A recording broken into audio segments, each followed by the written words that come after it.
हरे कृष्ण कृष्ण कृष्ण हरे हरे, हरे राम राम राम हरे हरे। हरे कृष्ण। तो सभी भक्तों का हार्दिक सुस्वागतम। इस श्री रामचंद्र की पूरी हम लोग विस्तार में इनकी चरित्र का, भगवान के सुंदर मनोरम जो मनो को रमा दे और हृदय को कंपा दे, तो रामायण, जिसमें राम क्या करते हैं, राम का आयाम है ये, अर्थात अयोध्या नगरी है ये, साकेत धाम है ये, जहाँ पे हर एक व्यक्ति केंद्र में अपने परम भगवान श्री राम को देखता है और परम आनंद का लाभ उठाता है, वो सेवा के रूप में, दर्शन के रूप में और उनके चरित्र का गुण के रूप में।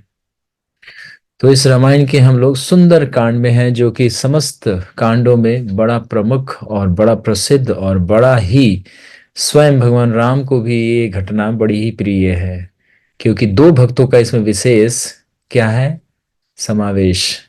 एक तो स्वयं इनकी नित्य संगनी, कौन, श्रीमती सीता माता, अर्थात इनकी माता नहीं, हम सभी की जगत माता है, भगवान की नित्य भार्या सीता देवी, उनका मिलन होगा। और उन कार्यों को अंजाम देने वाले, उस पूरे प्रारूप को सार्थक कर दिखाने वाले कौन, परम भक्त प्रिय श्री हनुमान जी की कथा है। तो इसीलिए इतना विशेष है, अति विशेष। तो इस कथा को हम लोग ने देखा कि समुद्र में क्या क्या घटनाएं घटी। तो पिछले दो गत दिवस में हमने क्या क्या घटनाएं देखी, कौन बताएंगे? तो फिर इस कथा को आगे हम ले चलते हैं। आज ओवरफ्लाइंग भगवान के भक्त लंका के ऊपर अब मंडराएंगे। जैसे आप देखते हैं ना, हेलीकॉप्टर या जब हवाई जहाज को नीचे ट्रैफिक क्लियर नहीं मिलता है, तो उसको एक बोला जाता है, ऊपर एक राउंड लगाओ भाई, नीचे भी ट्रैफिक बिजी है। सड़क पे तो होता है ना, आपका रेड लाइट होता है, रुक जाते हैं, लेकिन आपको पता है आकाश में एयरबस जो होते हैं, एयरबस बोले तो एरोप्लेन, तो उनको भी कभी कभी नीचे ट्रैफिक नहीं मिलता है। आज की डेट में आईजीआई पे अगर जाएं आप देखेंगे कभी, तो कभी कभी उनको बोला जाता है एक चक्कर और लगा लो ऊपर, मतलब 10 मिनट की फ्लाइट को और थोड़ा सा एक्सटेंड कर दिया जाता है। तो उसी तरह से हनुमान जी अभी विचार करेंगे लैंड करने के लिए, लेकिन वो दूर से वो दृश्य को देखेंगे कि लंका ये वही है जिसका वर्णन सुना था उन्होंने संपाति से। उस दृश्य को हम आगे बढ़ाएंगे। मोहित प्रभु जी ने हैंड रेज किया था और शर्मा के फिर से वो चले गए, तो हम चाहेंगे आप पुनः शर्माइए नहीं और वापिस आ जाइए। चलिए मोहित प्रभु आप कुछ बताएंगे, उसके बाद हमारे वैष्णवी सूर्य जी भी बताएंगे। चलिए मोहित प्रभु आज आप शुभारंभ कीजिए। हरे कृष्णा प्रभु जी, दंडवत प्रणाम। धन्यवाद। प्रभु जी, कल की रामायण की कक्षा में हमने ये श्रवण किया कि हनुमान जी मतलब बहुत उत्साह के साथ अपने गंतव्य की ओर बढ़ते हैं। अभी रास्ते में उनको मतलब उनको कुछ ऐसा महसूस होता है कि उनको किसी ने जकड़ लिया है, और वो मतलब जिस स्पीड से वो मतलब उड़ रहे थे पहले, उनको किसी ने पकड़ लिया हो। और तभी उनको विचार आया कि जो सुग्रीव ने उनको निर्देश दिए थे कि समुद्र के किनारे किनारे से जाने के लिए उन्होंने मना किया था। और उनने मतलब वृत्तांत भी बताया था कि वहां पे छाया को पकड़ने वाली कोई राक्षसी रहती है। तो तो उन्होंने सारे डायरेक्शन में, ऊपर नीचे दाएं बाएं सारे दिशाओं में अपनी नजरों को मतलब देखा, नजरों से देखा। तो तभी उनकी नजर नीचे की ओर जब उन्होंने देखा, तो उनने जो राक्षसी थी जो छाया को पकड़ लेती है। तो प्रभु जी, आपने इसका भी थोड़ा सा बताया था कि पूर्व जन्म में ये मतलब पहले कौन थी। और तो हनुमान जी जैसे ही फिर नीचे की ओर देखते हैं, तो वो राक्षसी जो होती है वो उनको दिखाई देती है। हनुमान जी वहाँ पे राक्षसी अपना मुंह को मतलब बड़ा करते हैं, और हनुमान जी भी अपने आकार को बढ़ाना शुरू कर देते हैं। लेकिन फिर हनुमान जी विचार कर तो हनुमान जी फिर अपने आकार को कुछ टाइम बाद छोटा कर देते हैं, और उसके मुख में प्रवेश कर देते हैं। तो लेकिन कुछ समय बाद जब उसके मुंह के अंदर हनुमान जी प्रवेश करते हैं तो वहां पे हनुमान जी थोड़ा अपना बल और पराक्रम का भी थोड़ा सा करते हैं, और जो उसके अंदर वो मतलब उसको प्रहार करके उसको मतलब मार देते हैं, हम्म, और वो राक्षसी जो है समुद्र में गिर जाती है। ओके। तो यहाँ पे प्रभु जी जो आकाश में जितने भी देव लोग होते हैं वो हनुमान जी की प्रशंसा करते हैं और उन्हें अभिवादन करते हैं कि मतलब जो जो आप में ये मतलब जो चार गुणों का उन्होंने बखान किया था कि जिस व्यक्ति के पास धैर्य हो, सुख हो और बुद्धि हो और चतुराई हो, वो कभी भी हार नहीं सकता। तो यहाँ पे हमने देखा कि हनुमान जी ने अपना बल और बुद्धि का इस्तेमाल करके इस परीक्षा को पास किया। गुड। इतना ही समझ पाया प्रभु जी। गुड, इतना ही नहीं, आपने पूरा विस्तार से बता दिया। धन्यवाद आपका विशेष, बहुत दिनों के बाद आपने इसमें पार्टिसिपेट किया है। गुड, अच्छा है। थैंक यू मोहित प्रभु जी। चलिए, तो अफसर जी भी कुछ और ऐड ऑन करेंगे? वैसे तो मोहित प्रभु जी ने ऑलमोस्ट सभी का। हरे कृष्ण प्रभु जी, जन्म प्रणाम। ओहो, लक्षिता जी आज बताएंगे? ठीक है, आपको भी दंडवत प्रणाम, बताइए। तो प्रभु जी, आपने पिछली कक्षा में ये बताया था कि सिंगिका राक्षसी हनुमान जी के पीछे, जब हनुमान जी उड़ रहे थे बादलों के अंदर, तो वो नीचे समुद्र से अंदर से ही देख लेती है कि वहां से कोई बड़ा स्वादिष्ट भोजन जा रहा है। तो ओहो। वो सोचती है कि मैं उसकी परछाई पकड़ लेती हूँ और फिर उसे खाऊंगी। तो हम्म। उसने हनुमान जी की परछाई पकड़ी, और फिर हनुमान जी जब उनने कोशिश करी तो वो जा नहीं पाए, तो उनने अपने हर हर जगह देखा कि यहाँ पे कौन है, लेकिन उन्हें दिखाई नहीं दिया। तो फिर हनुमान जी ने अपना आकार बढ़ाया, वैसे ही सिंगिका ने भी अपना आकार बढ़ा लिया, और फिर वो छोटे होके सिंगिका की मुंह में चले गए, और फिर वो मर्म स्थान से होते हुए वो निकल गए, और फिर वो नीचे गिर गई। और आपने ये बताया था कि ये हर इंसान में होने इम्पोर्टेंट है: बुद्धि, चातुर्य, धीरता और सक्षम दृष्टि।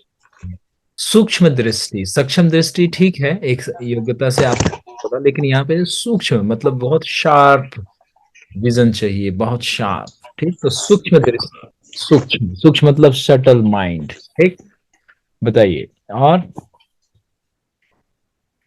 प्रभु जी, सिर्फ इतना ही।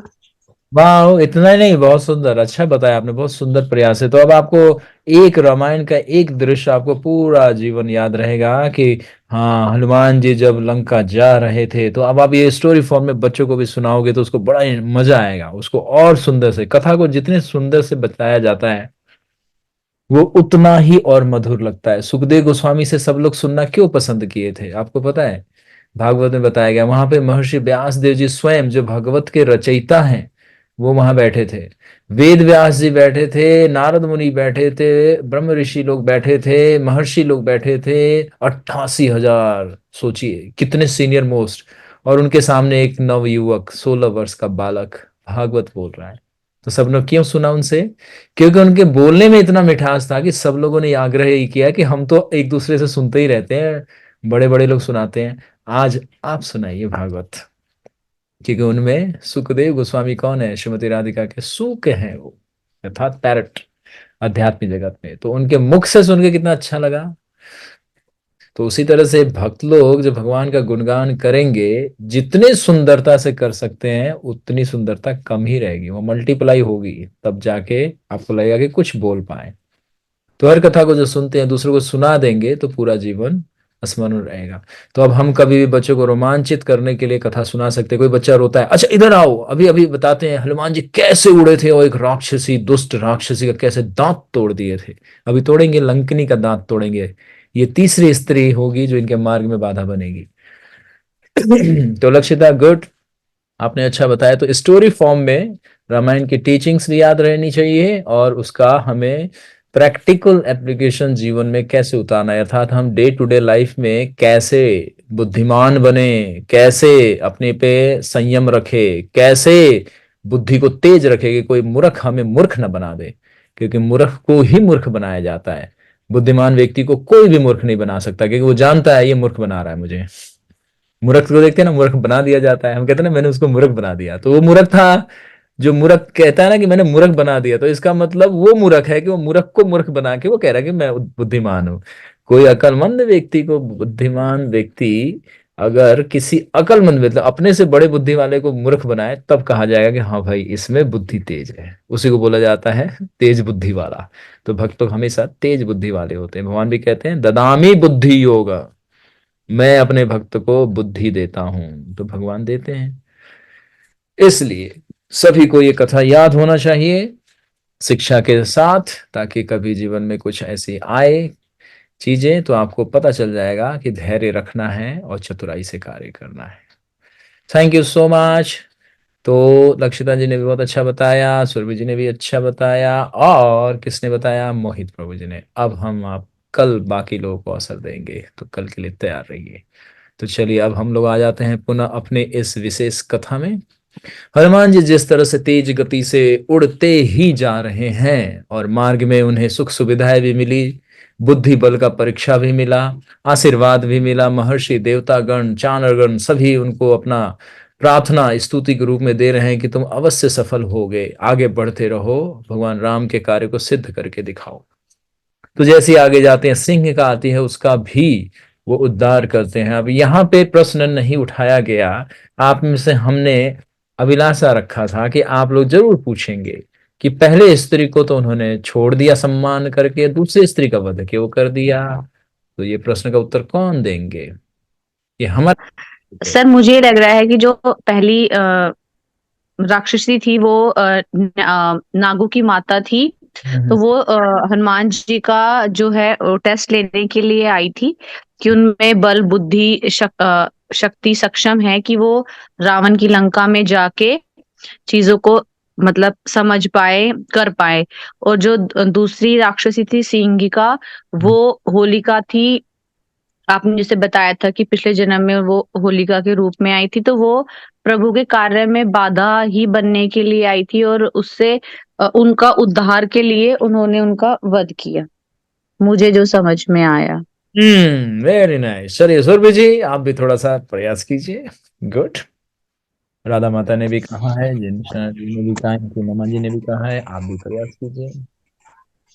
हरे कृष्ण प्रभु जी।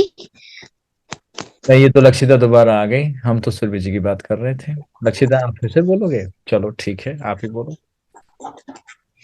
प्रभु जी वो सिंगी का जो पहले वो सुरसा सुरसा जो वो थी राक्षस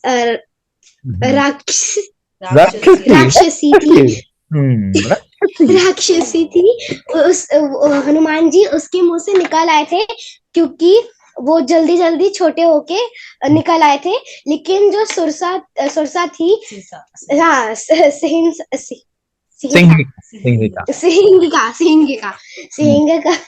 सिंगिका थी, वो उनने अपना मुंह बंद ही कर लिया था। वो निकल नहीं पा रहे थे और उनके कार्य में बाधा डाल रहे थे, श्री राम के कार्य में। तो हनुमान जी इसीलिए उनको उनका वध करना पड़ा। उनके पास और कोई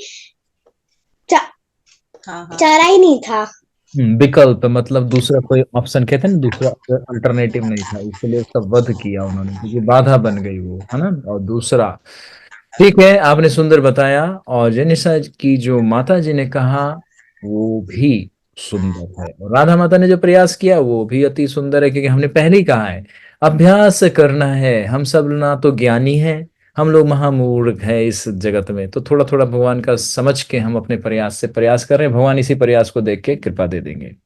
तो कभी भी हमें ये नहीं देखना है इसने ज्यादा अच्छा बताया, उसने ज्यादा कम बोला, वो तो बिल्कुल नहीं बोलता। ठीक है, आज आप बोल रहे हैं, कल कोई और बोलेगा, प्रेरणा मिलती रहेगी।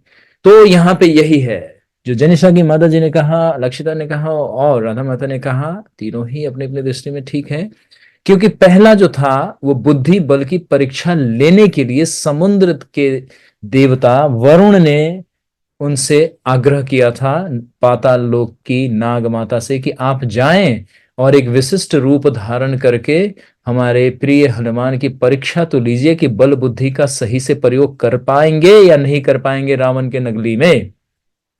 तो इसलिए वो सम्माननीय थी और आशीर्वाद दी। लेकिन दूसरे में जैसा कि बताया, आप लोगों ने श्रवण किया, और जैसा जनिषा के माता जी ने उसी चीज को पूर्णावृत्ति में बताया कि सिंहिका थी वो अपने उदर की तृप्ति, राक्षसी थी वो बाधा बन गई, अर्थात राम जी के भक्त को खा ही गई।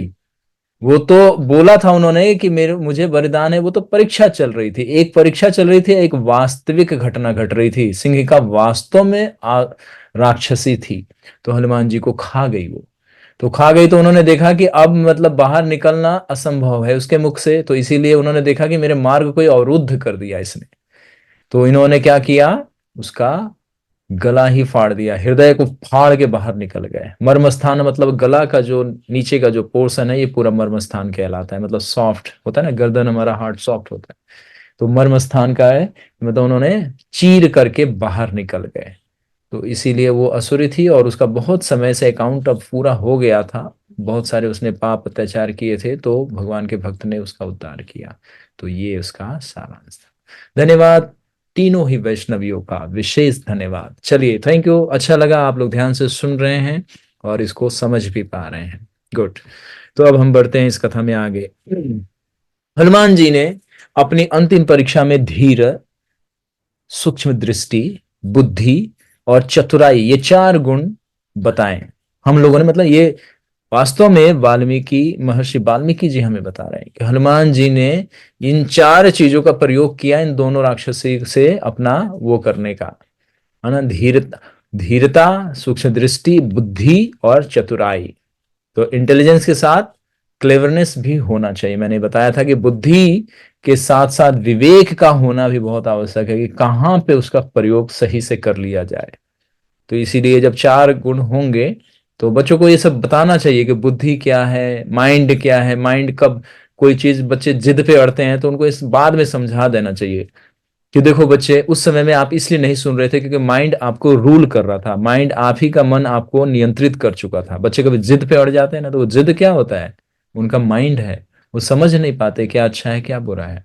तो बाद में प्रेम से स्नेह से उनको समझाना चाहिए, तो बच्चे को वो चीजें कॉन्सेप्ट क्लियर हो जाएगा पूरे लाइफ टाइम के लिए कि मुझे ये करना चाहिए। बच्चों को 2 चीजें सिखानी चाहिए, सिर्फ डू डू नहीं सिखाना चाहिए कि ये करना है ये करना है, दोनों सिखाना चाहिए। जैसे हम लोग चैंटिंग में सीखते हैं ना, डू एंड डोंट, मतलब जप करना है और अपराध नहीं करना है। तो कुछ लोग कहते हैं जप करना है अपराध करना है, नहीं, जप करना है अपराध नहीं करना है। तो इसीलिए माला के साथ बोला जाता है 10 नाम अपराध नहीं करना है, मतलब समझ रहे, नहीं करना है। जो नहीं करना होता है वो बाय डिफॉल्ट होता है हमारे साथ, और जो करना होता है वो फोर्सफुली भी करेंगे तो नहीं होगा। अब इन दोनों तत्वों को समझते रहिए, राम सेतु पे और चर्चा करेंगे। हरि बोल। बहुत लोगों की प्रतीक्षा है राम सेतु की, तो बनेगा ना, हनुमान जी आएंगे वापिस तो राम सेतु होगी, फिर नाम की महिमा का 2-3 सेशन में अच्छे से चर्चा करेंगे। तो बच्चों को हमें क्या संस्कार में देना चाहिए कि क्या करना है और क्या नहीं करना है, दोनों बताना चाहिए। अच्छा क्या है बुरा क्या है। 2 चरित्र हैं याद रखिए इस पूरे रामायण में, भगवान श्री राम और रावण। रावण का चरित्र का वर्णन होना आवश्यक है, तब आप समझ पाएंगे कि बुरा क्या होता है, और फिर उसी के साथ राम के चरित्र का भी वर्णन होना आवश्यक है। तो ये दोनों एक दूसरे के पूरक हैं, और ये दोनों हमारे इस भौतिक जगत में हमारे को क्या करते हैं, बांधते हैं। एक तरफ आकर्षण उत्पन्न करके मुक्त करते हैं, एक तरफ आकर्षण उत्पन्न करके बंधन में बांधते हैं। तो रावण हमें बंधन में बांधता है और राम का आकर्षण होता है तो इस जगत से मुक्ति मिलती है। तो दोनों ही आकर्षित करते हैं ना, अच्छाई भी है बुराई भी, लेकिन बुराई का आकर्षण प्रभावित नहीं होना चाहिए। तो इसीलिए बालकों को अर्थात बालिकों को यानी चिल्ड्रन को क्या सिखाना चाहिए, दोनों। कभी हम पिटाई करते हैं ना बच्चे को, तो कहते हैं ये नहीं करना है तेरे को, ये नहीं करना है, तो बच्चा कंफ्यूज रहता है कि ये नहीं करना है तो करना क्या था। यहाँ पे वो बच्चा लाइफ टाइम इसीलिए वो रिपीटेशन में गलतियां करता है, क्योंकि उसको आगे वो नहीं बताया जाता कि ये करके ये नहीं करना है और ये करना है तो ये नहीं करना है। तो दोनों चीजें समझ रहे हैं आप लोग। मतलब जो परिवार वाले ग्रस्त हैं वो लोग अच्छे से समझ पाएंगे।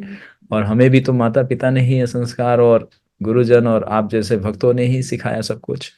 तो इसीलिए हम लोग ये शास्त्र से और कथा से ये सब सीख पाते हैं कि क्या करना है क्या नहीं करना है। तो धीरता, सूक्ष्म दृष्टि, बुद्धि, चतुराई, ये अभी से बच्चों को सिखाना चाहिए। 5 ईयर होने के बाद ये नहीं समझे बच्चा जब कॉलेज में जाएगा तभी वो चतुर कहलाएगा, नहीं। फिर तो ध्रुव महाराज, प्रहलाद महाराज अपवाद हो जाएंगे हमारे कथा के, मतलब झूठे साबित हो जाएंगे ना। ये लोग 5 वर्ष और 7 वर्ष में भगवान को प्राप्त कर लिए, तो क्या महिमा है ना इनकी। और ये एक जन्म से नहीं, प्रहलाद महाराज को 36,000 ईयर कंटिन्यूअसली सुनना पड़ा, क्या, भगवान की कथा, तब जाके भगवान के महान भक्त हो गए। हम लोग तो अभी शायद 36 घंटे भी ना सुन पाए एक दिन में, उन्होंने तो नॉन स्टॉप सुना, सुनते ही गए सुनते ही गए। तो इसलिए श्रवण करते रहना चाहिए। आज जो बच्चा नहीं समझ रहा वो कल अवश्य समझ जाएगा, आप ही लोग इसके प्रमाण हैं। बहुत सारी चीजें पहले नहीं समझ पा रहे थे लेकिन अब आप समझ पा रहे हैं ना, तो कथा का ये प्रभाव है। भगवान राम की कृपा का यही स्वभाव है, कथा का प्रभाव और राम की कृपा का स्वभाव, हृदय परिवर्तित हो जाएगा। तो इसलिए बहुत महत्वपूर्ण है डू एंड डोंट, करना है क्या और क्या नहीं करना है। जीवन में भक्ति करना है और भौतिक कर्तव्य भी करना है, दोनों को निभा के अच्छे से क्या करना है, भक्ति वाले कर्तव्य को करना है, तो हम आगे बढ़ जाएंगे। तो इसीलिए दोनों को हमें पता होना चाहिए क्या अच्छा है क्या बुरा है। अगर बुरा है तो अच्छाई कैसे है, और अच्छाई है तो बुरा इसीलिए है क्योंकि वो बुरा है। तो हमने बहुत सारा चीजें बता दिया, अब आगे बढ़ते हैं। हनुमान जी बहुत देर से प्रतीक्षा कर रहे हैं कि अरे भाई हमें भी तो थोड़ा सा दिखाओ, आगे कहाँ बढ़ना है, आपने हमारा सारा नेटवर्क है ना ब्लैक कर दिया। हनुमान जी बड़े तीव्रता से आगे निकले। पूज्य हनुमान जी उन प्राणियों से पूजी तो अपने कार्य की सिद्धि के विषय में निश्चित से हो रहे थे। मतलब अब उनको ये अनुभव हो गया कि जिस मार्ग पे मैं चला हूं वो बिल्कुल उचित है, क्योंकि जो जो सामना हुआ सिंहिका का, सुरसा का, है ना, और मैनाक पर्वत का, तो ये सब उन्होंने समझ लिए कि मैं सही दिशा में उड़ा हूं। मुझे बहुत शीघ्र ही माता जानकी का दर्शन हो जाएगा, अर्थात मैं लंका की तरफ पहुंच जाऊंगा। गरुड़ की तरह बड़े वेग से आकाश में उड़ने लगे और समुद्र के दूसरे तट के निकट पहुंच चारों ओर देखने लगे। अब ऑलमोस्ट पहुंच गए, मतलब दूसरा किनारा दिख गया इनको। जैसे जहां से उड़े थे एक वो किनारा था और समुद्र का एक दूसरा किनारा। हनुमान जी ही है जो समुद्र को पार कर गए, और आज तक कोई समुद्र को। तो हनुमान जी बड़े तेज रफ्तार से पहुंच गए और देख रहे हैं, क्या देख रहे हैं वो, कि अब समुद्र का वो किनारा जहां समुद्र का दक्षिण दिशा जहां पे आ गया। योजनानम योजनानम सत्य शांते वर्णाजम ददर्श च पतनेवम विधि ध्रुवम भूषितम। तब उन्हें वहां से 100 योजन के फासले पर बड़ा भारी एक जंगल सा दिखाई दिया, मतलब ग्रीनिश ग्रीनिश दिख रहा है। अभी आकाश मार्ग से ही वो देख रहे हैं। जैसे हमने बताया था कि कभी आप लोग हवाई जहाज में बैठे हो और अपने सिटी में लैंड करने वाले हो, कोई फॉरेस्ट पास से गुजरे, तो आपको क्या मतलब एक पेंटिंग जैसा दिखेगा, किसी ने ग्रीन कलर फैला रखा है, पेड़ पौधे लताएं नहीं दिखेंगी आपको, सिर्फ ग्रीनिश दिखेगा।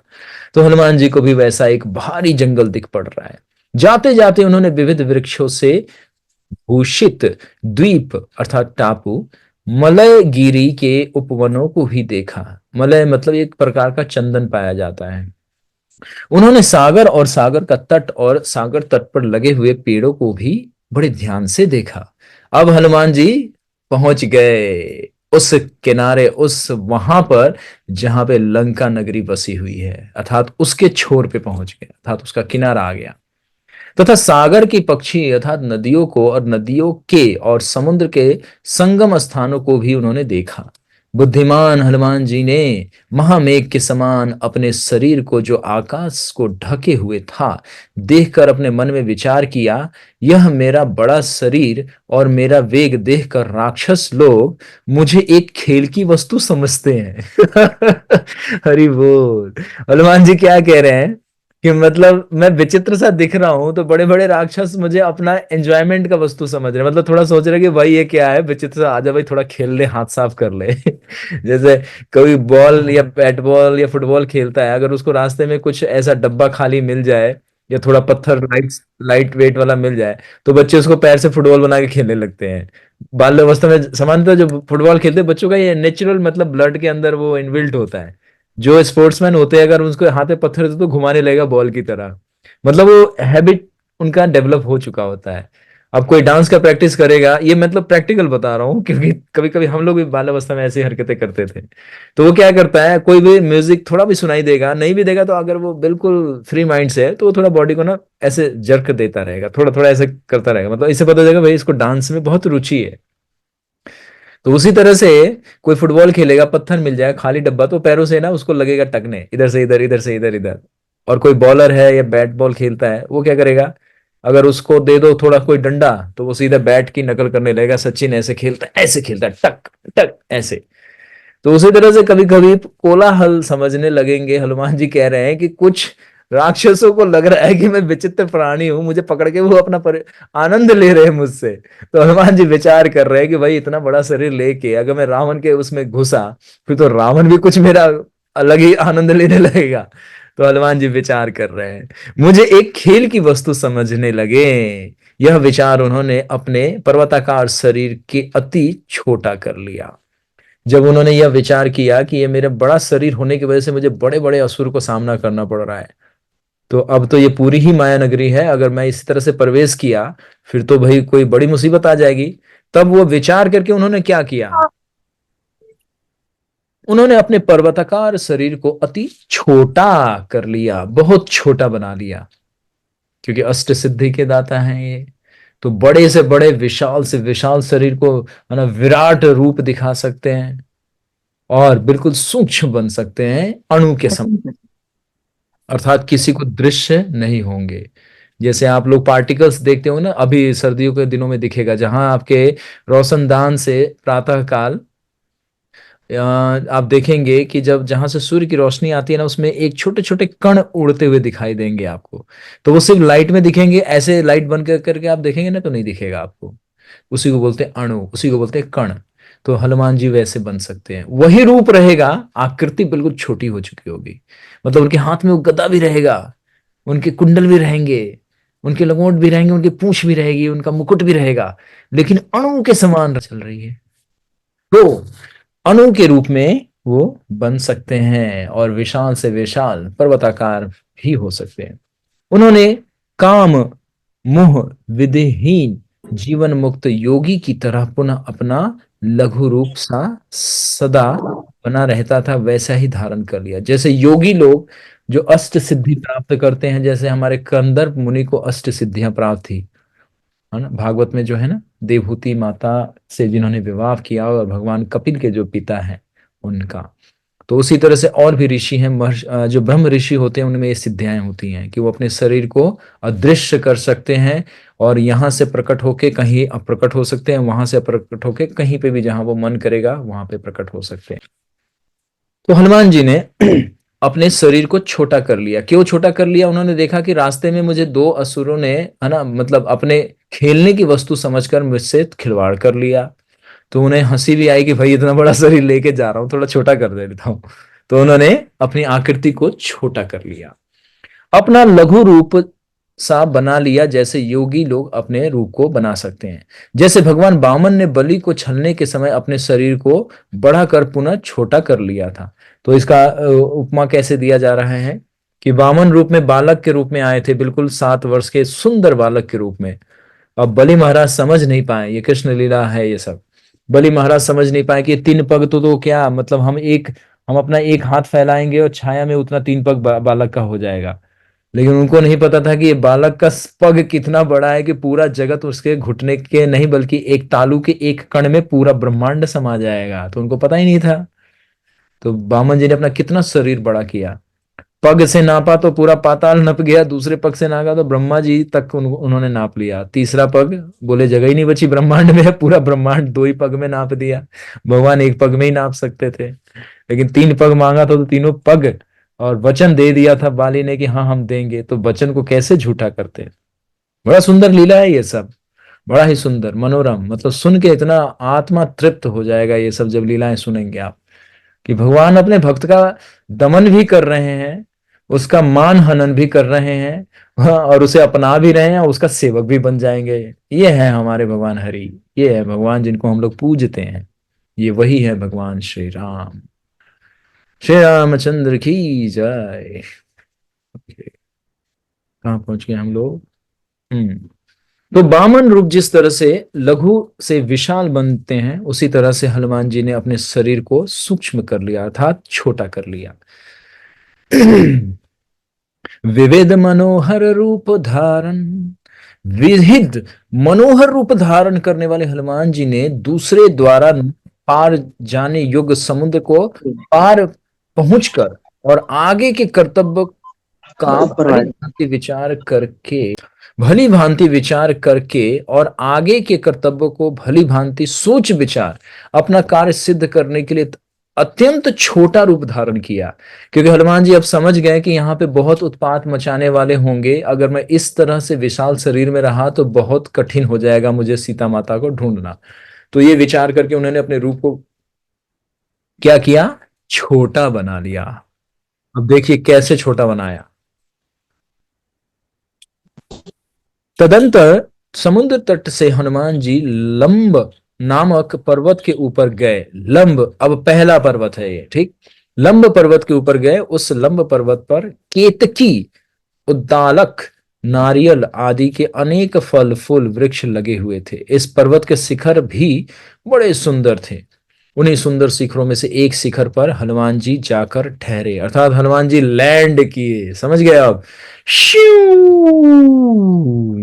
वहां पे कोई हेलीपैड नहीं बना था, लेकिन वहां पे लैंड किया था। तो ऊंचाई पे पहले ऊंचे से सब मुआयना करेंगे, सिंहावलोकन करेंगे कि कौन कहाँ है, कोई असुर तो नहीं पहरा दे रहा है, या मैं जाऊंगा किस मार्ग से जाऊंगा कैसे। तो हनुमान जी ने उसी शिखर को अपना, चोटी को अपना स्थान बनाया, वहीं पे वो पहली बार लैंड किए। मतलब पहली बार कहाँ? लंका नगरी में। तो हनुमान जी की फर्स्ट विजिट है ऐसा लग रहा है। बाली सुग्रीव तो जा के आ गए थे, बाली भी गए थे, देखा था उन्होंने सब कुछ, लेकिन हनुमान जी फर्स्ट टाइम गए यहाँ पे। हनुमान जी समुद्र समुद्र तीरवर्ती त्रिकुट पर्वत के शिखर पर उसी बसी हुई लंका को देख अपने पूर्व रूप को त्याग वहां के पशु पक्षियों को डराते हुए लंबगिरी नामक पर्वत पर उतरे। लंबगिरी पर्वत पे उतरे, है ना। दानों और सर्पों से व्याप्त, महातरंगों से युक्त महासागर को अपने बल पराक्रम से लांघ कर और उसके तट पर पहुंचकर आराम अमरावती के समान लंकापुरी को हनुमान जी ने देखा।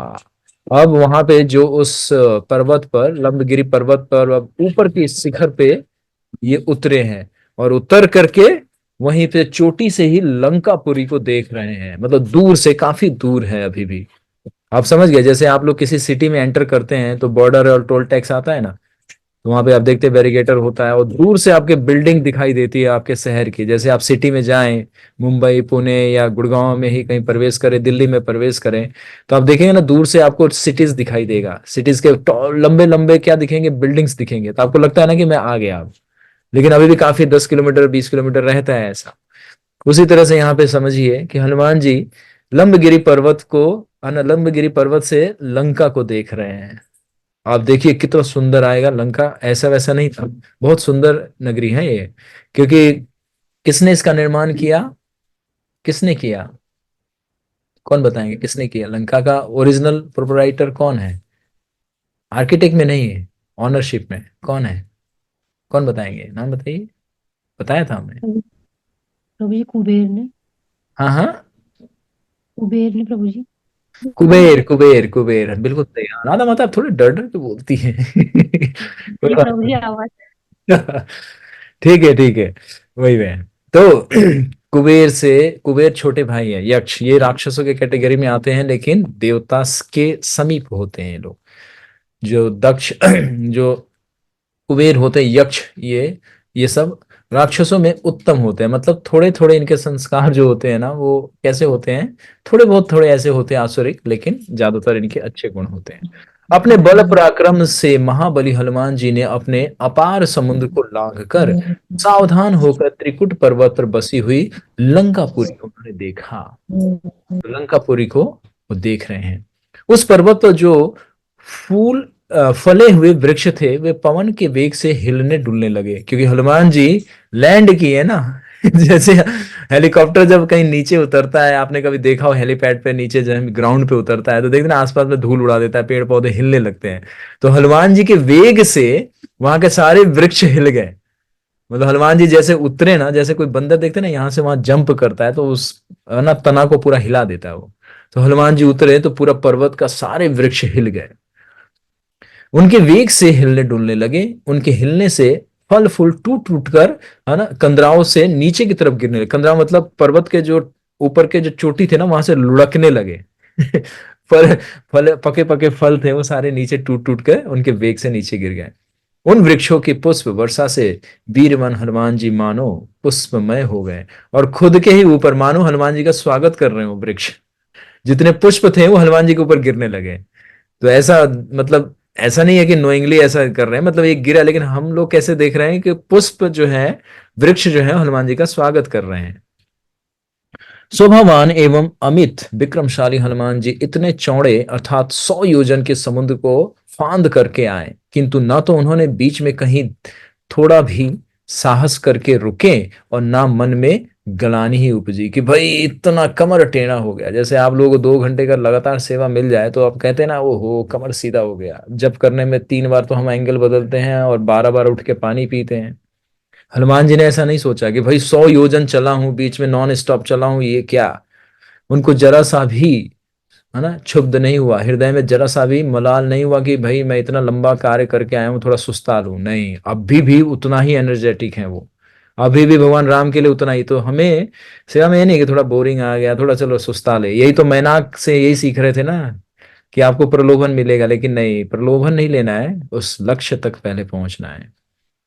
तो 100 योजन के समुद्र को फांद करके आने के बाद उन्हें जरा सा भी ग्लानि अर्थात पश्चाताप नहीं हो रहा था कि मैं बिना बिना ब्रेकफास्ट किए, बिना पास्ता, बिना कोई जोमेटो, कोई टोमेटो वाला कोई डिलीवरी नहीं दिया भाई, है ना। आजकल तो ड्रोन से भी डिलीवरी मिल जाती है ना। कोरोना काल में देखे कंपनियां ड्रोन से डिलीवरी कर देती थी कुछ कुछ चीजों को, कि बस हमें आप कांटेक्ट कीजिए, हम नहीं आएंगे, हमारा मशीन आएगा, आपको विंडो से दे के जाएगा। और आपको बता दें, बड़े बड़े जो कंट्रीज है जैसे जापान और कुछ लोगों में ड्रोन की सर्विसेज अवेलेबल हो गई है। इंडिया में थोड़ा थोड़ा हो रहा है, लेकिन अभी उतने विस्तार रूप से नहीं सक्सेस है, क्योंकि यहाँ पे बिजली के खंभे ज्यादा है ना, अटक जाता है। इसलिए तो हनुमान जी ने कोई भी कंप्लेन नहीं किया कि मुझे कोई सुविधा नहीं मिला रास्ते में। तो सेवा में सुविधा देखेंगे तो फिर सेवा सेवा थोड़ी ना रहेगा, फिर तो जगत, वो तो सिर्फ आध्यात्मिक जगत है जहाँ पे भगवान हर चीज सुचारू रूप से आपसे लेंगे सेवा। यहाँ पे सिर्फ अभ्यास करना है। हनुमान जी मन ही मन कहने लगे कि इस 7 योजन मर्यादा वाले समुद्र को तो बात ही क्या है, मैं तो बहुत से और सैकड़ों योजन मर्यादा वाले समुद्र को भी फांद सकता हूं। ऐसा क्यों कहे? क्योंकि भगवान राम पे उनको पूरी आस्था विश्वास है। हनुमान जी का ये कहने का मतलब अहंकार नहीं है कि ये तो छोटा सा कूद था, छोटा सा उछाल था, मैं उछल लिया, गलती से इधर आ गया, ऐसा नहीं बोले।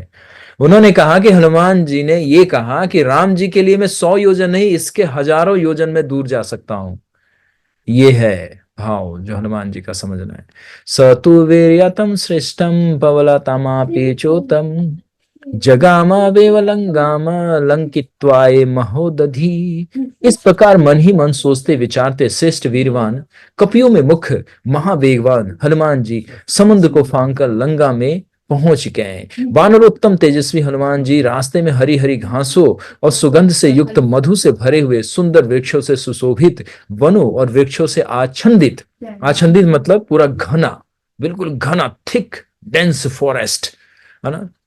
मतलब आच्छादित मतलब ऊपर से कुछ भी नीचे नहीं दिख रहा है, इतना घना जंगल है ये। मतलब पूरा हरियाली है, पूरा फल फ्रूट से सब कुछ लदा हुआ है। लंका कोई ऐसा नहीं था, रेगिस्तान नहीं था, बहुत सुंदर नगरी है ये, क्योंकि कुबेर ने बसाया था अपने लिए, अभी तो दीवालों की चर्चा करेंगे, दीवाल मोटे मोटे सोनों के, मतलब हमारा तो एक कोना मिल जाए आधा किलो चुरा के लाए तो जिंदगी भर हम लोग अपना चला लेंगे सब कुछ। और वहां पे तो दीवालें हैं सोने के, पत्थर ऐसे पड़े हुए हैं जो सोने के पड़े हुए हैं। आच्छादित पर्वतों और पुष्पित वृक्षों से पूर्ण वनों में होकर वो जा रहे थे। अब हनुमान जी पैदल, अब मतलब उस पहाड़ से नीचे उतर रहे हैं, अब वो जंगल में प्रवेश करके अब लंकापुरी की तरफ आगे बढ़ रहे हैं। जब पवन नंदन हनुमान जी ने उस पहाड़ पर खड़े होकर देखा, तब वह वन, उपवन और पर्वत शिखर पर बसी हुई लंका भी उन्हें दिखाई दे रही थी। लंका मतलब अब जो वो देख रहे थे वो लंका ही था वास्तव में। मतलब लंका का अर्थ क्या समझ रहे हैं आप लोग? ये पूरा सिटी ही लंका कहलाता है। लंका मतलब अभी वो नई स्थान आया है जहां पे रावण रहता है, वो स्थान नहीं है। यहाँ लंका कहने का मतलब सिटी लंका, जो शहर लंका का जो शहर है वो देख रहे हैं। वनों में उन्होंने देवदारू, कर्णिकार, पुष्पित, खजूर, चिरौंजी, खिन्नी, महुआ और केतकी, ये वृक्षों के नाम है। बड़े बड़े वृक्ष होते हैं इसमें, खजूर तो आप लोग जानते ही हैं। तो ये सब वृक्ष उनको वो सब दिख रहे हैं। सुगंधित प्रियंगु, कदम्ब, सतावरी, असन, कोबीदार और फले हुए करवीर के वृक्ष भी दिख रहे हैं। हनुमान जी अब देख रहे हैं मतलब चारों तरफ कि कितना सुंदर है ये वन। इन वृक्षों से बहुत से तो फूलों से लदे थे और बहुत में कलियां भी लगी थी। इन पर झुंड के झुंड पक्षी बैठे थे, और ऐसा ही नहीं है कि फल फूल, पक्षी भी बैठे हैं इस इनके तनाव पे। उन वृक्षों को फुनगियों पर पवन के चलने से वो बड़े सुंदर तरीके से हिल रही थी, मतलब बहुत मनोरम दृश्य दिख रहा था, क्योंकि हवा बह रही थी मंद स्वर, क्योंकि समुद्र का किनारा है ना, तो बड़े हवाएं चल रही हैं, तो उसके लताएं और जो टहनियां हैं वो झूम रही हैं, और उस पे पक्षी बैठे हैं, तो कितना अच्छा लग रहा होगा ना। आप लोगों ने कभी ये दृश्य देखा ही नहीं होगा।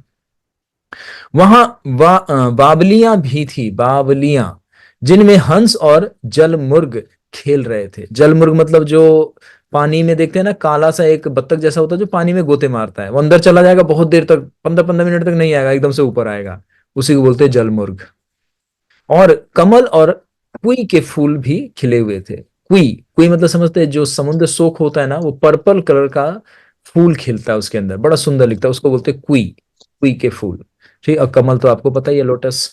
जहां पर राजाओं के विहार करने की रमणीक तरह तरह की वाटिकाएं भी थी, वहां पे मतलब गार्डन बने हुए थे। वाटिकाएं मतलब छोटे छोटे गार्डन थे वनों के बीच में, जिनके भीतर विविध प्रकार के जल के कुंड बने हुए थे, मतलब छोटे छोटे पॉन्ड भी बने हुए थे, जैसे आर्टिफिशियल पॉन्ड बनाते हैं ना पार्क के अंदर, आर्टिफिशियल झरना लगा देते हैं, मोटर से लाइट लगा देते हैं, थोड़ा सा फ्लावर डेकोरेट कर देते हैं, उसी तरह से वहां पे स्वाभाविक प्राकृतिक तरह से वहां पे बना हुआ था।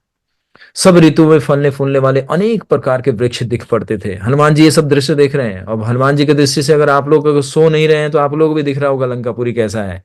अब सब सो रहे हैं कंबल तान के, तो हम कह नहीं सकते। फिर सपने में हनुमान जी आगे गदा मारे गए, तू सो रहा था मेरी कथा में? सोना नहीं है। बच्चे लोग तो बड़े ध्यान से सुन रहे हैं, हाँ पता चल रहा है, तभी बच्चे लोग नोट्स बना के हमें कथा सुनाते हैं, लेकिन बड़े लोग खराटे भर लेते हैं। वो जागते रहिए। हनुमान जी फिर रात को बुरे सपने आएंगे, हनुमान जी आने वाले नहीं है, राक्षस गदा मारेगा, आप सोचेंगे हनुमान जी पीछे मुड़ेंगे तो पता चला सिंह का है। अरे तू सो कैसे रहा है? सब ऋतुओं में फलने फूलने वाले अनेक प्रकार के वृक्ष युक्त वहां रमणीक वाटिकाएं भी हनुमान जी ने देखी।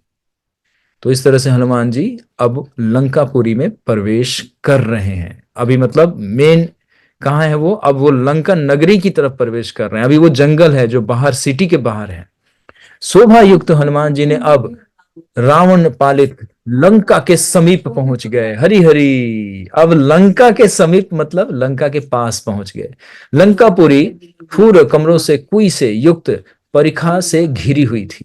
जब से राम सीता को हर कर लाया था, तब से लंका की विशेष रूप से निगरानी करने के लिए काम रूपी राक्षस लंका के चारों ओर घूम घूम कर पहरा दिया करते थे। हनुमान जी ने इन सारे पहरेदारों को भी देखा, मतलब दूर से ही, जैसे कोई किसी बॉर्डर पास करके आर्मी वाले कोई स्पेशल मिलिट्री स्ट्राइक के लिए जाते हैं या किसी को बचाने के देते ना, कि दूर से देखते तो मुआयना करते हैं, सारे पहरा दे रहे हैं, सबके पास हथियार है। तो हनुमान जी भी एक दृष्टि अब डाले किधर की तरफ, कि जो अब वनों में भी कुछ राक्षस विचर रहे हैं, क्योंकि हनुमान अभी अभी क्या बताया गया कि जब से सीता माता का हरण करके आया है तो लंका नगरी की पहरेदारी और बढ़ा दी गई, मतलब उसकी सुरक्षा का कवच और बढ़ा दिया गया। रावण को पता था ना कि यहाँ पे खतरा नहीं है, लेकिन राम इतना शक्तिशाली है, वो आ सकता है यहाँ पे, उसको भय तो था अंदर से और भयभीत है। तो इस तरह से हनुमान जी उस दृश्य को देख रहे हैं। तो हनुमान जी अब लंका नगरी की शहर में प्रवेश कर रहे हैं। हरि बोल। तो अब हम यहीं पे विराम देंगे। और इस दृश्य में हनुमान जी ने सिंहिका का वध करके बड़े तेज गति से गया। जब जा रहे थे तो उनको ये लग रहा था कि मेरा शरीर इतना बड़ा है कि असुर मुझे जाते हुए अपने खेल की वस्तु समझ रहे हैं। खेल की वस्तु कैसे बोला उन्होंने? सिंहिका ने छाई पकड़ लिया ना, उनकी परछाई पकड़ लिया। तो उनको बड़ा अचंबा लगा कि भाई राक्षस लोग मुझे अपना फुटबॉल समझ रहे हैं इधर से उधर उठा उठा के फेंक रहे हैं मुझे। तो हनुमान जी ने क्या विचार किया कि मैं अपने रूप की आकृति को छोटा कर लूं। तो छोटा करके जब बढ़ रहे थे, तब अभी भी छोटा है तो इतना छोटा नहीं कि मतलब बहुत छोटा है, जब वो लैंड किए उस पर्वत पे तब बिल्कुल छोटा होके वो लंका की तरफ बढ़ रहे हैं। तो जब लंका में बढ़ रहे हैं तो तरह तरह के वृक्ष देख रहे हैं, तरह तरह के तालाब देख रहे हैं, उद्यान देख रहे हैं, मतलब बागीचाएं दिख रही हैं जो कि बहुत ही पुष्प और फलों से लदे हुए हैं और बड़ा ही सुंदर हरियाली है और बड़ा ही मनोरम सुगंधित फूल भी खिले हुए हैं। तो हनुमान जी इस तरह से देखते हुए जब आगे बढ़ते हैं तो उनको पहरेदार अर्थात असुर लोग दिखाई दिए। अब दिखाई दिए तो अब हनुमान जी आगे क्या करेंगे, अब कैसे प्रवेश करेंगे, आगे इस बैरिकेटर को कैसे पार करेंगे, और अभी तो लंका बहुत दूर है, अभी रास्ते में क्या क्या होगा, तो ये सब हम लोग कल और इसके आने वाले दिवस में हनुमान जी के इस कारनामे को सुनेंगे अर्थात इस लीला को श्रवण करेंगे। तो आज के लिए यहीं पे सभी का विशेष धन्यवाद। श्री श्री सीताराम लक्ष्मण भक्त हनुमान की जय, श्री श्री राधा श्याम सुंदर की जय, महर्षि वाल्मीकि जी की जय, समस्त आचार्य भक्त वृंद की जय, शैल प्रभुपाद की जय, आप सभी भक्त वृंद